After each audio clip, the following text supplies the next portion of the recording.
C'est avec raison, me semble-t-il, que je décerne la palme à Jacques Amiot, sur tous nos écrivains français.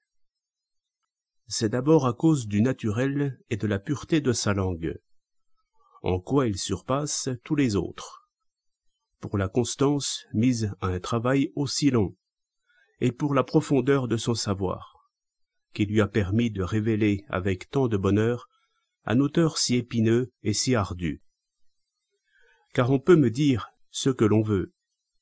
Certes, je n'entends rien au grec, mais le sens est si bien ajusté et cohérent dans toute sa traduction qu'il est évident qu'il a vraiment percé la pensée même de l'auteur.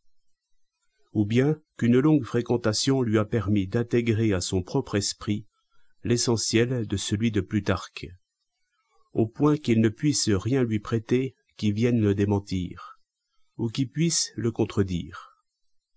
Mais par-dessus tout, je lui sais gré d'avoir su faire le choix d'un livre aussi noble pour en faire présent à son pays, si à propos.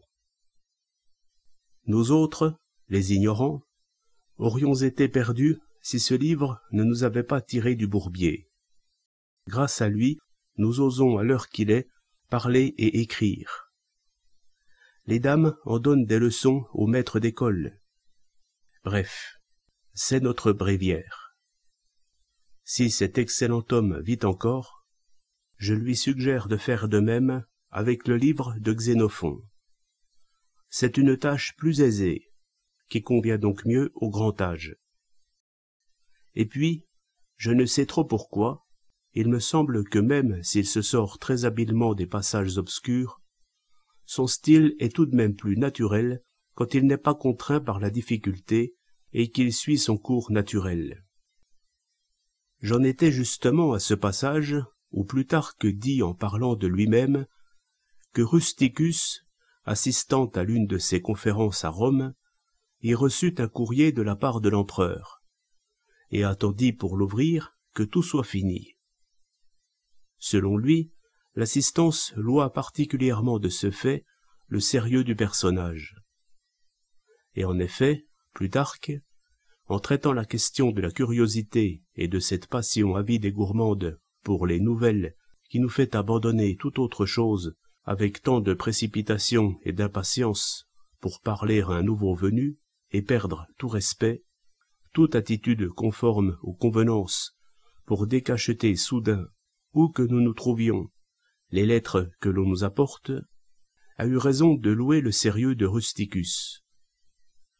Il aurait d'ailleurs pu y ajouter encore un éloge de sa civilité et de sa courtoisie, pour n'avoir pas voulu interrompre le cours de sa propre allocution.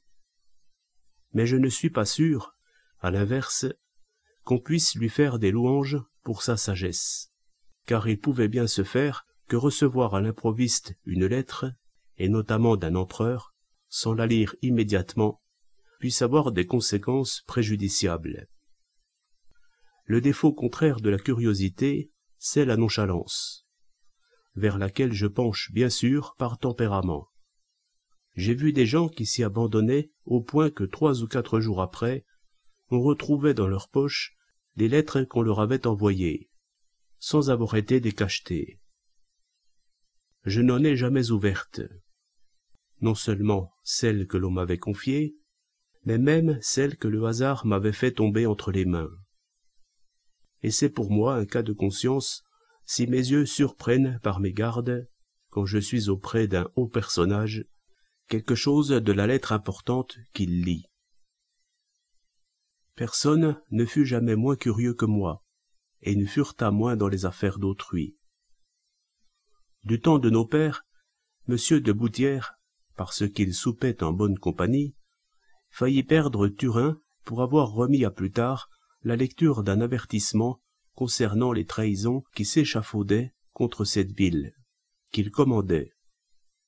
Et Plutarque, lui-même, m'a appris que Jules César eût été sauvé si, allant au Sénat le jour où il fut assassiné par les conjurés, il avait lu un document qu'on lui présenta. Il raconte aussi à propos d'Archias, le tyran de Thèbes, que le soir même où Pélopidas avait résolu de le tuer pour que son pays retrouve la liberté, il avait reçu de la part d'un autre Archias, athénien celui-là, une lettre l'informant point par point de ce qu'il attendait. Mais ce courrier lui ayant été remis durant son déjeuner, il ne l'ouvrit pas de suite, disant ce mot qui depuis devint proverbial en Grèce. On verra ça demain. Un homme sage peut, à mon avis, dans l'intérêt des autres, comme le fit Rusticus pour ne pas troubler maladroitement une assemblée, ou pour ne pas interrompre une affaire importante, remettre à plus tard la lecture des nouvelles qu'on lui apporte. Mais c'est une chose inexcusable, notamment s'il occupe des fonctions publiques, que de le faire dans son propre intérêt ou pour son plaisir, pour ne pas interrompre son déjeuner ou son sommeil, par exemple. À Rome, la place consulaire, comme on l'appelait, était la plus honorable à table, car c'était celle qui était la plus déchargée et la plus commode d'accès pour ceux qui pouvaient survenir pour s'entretenir avec celui qui y était assis. Ce qui témoigne du fait que, pour être à table, ils n'en demeuraient pas moins attentifs à leurs affaires et à ce qui pouvait se produire. Ceci étant dit, il est tout de même bien difficile, en ce qui concerne les actions humaines, de formuler raisonnablement une règle assez précise pour que le hasard n'y conserve pas ses droits.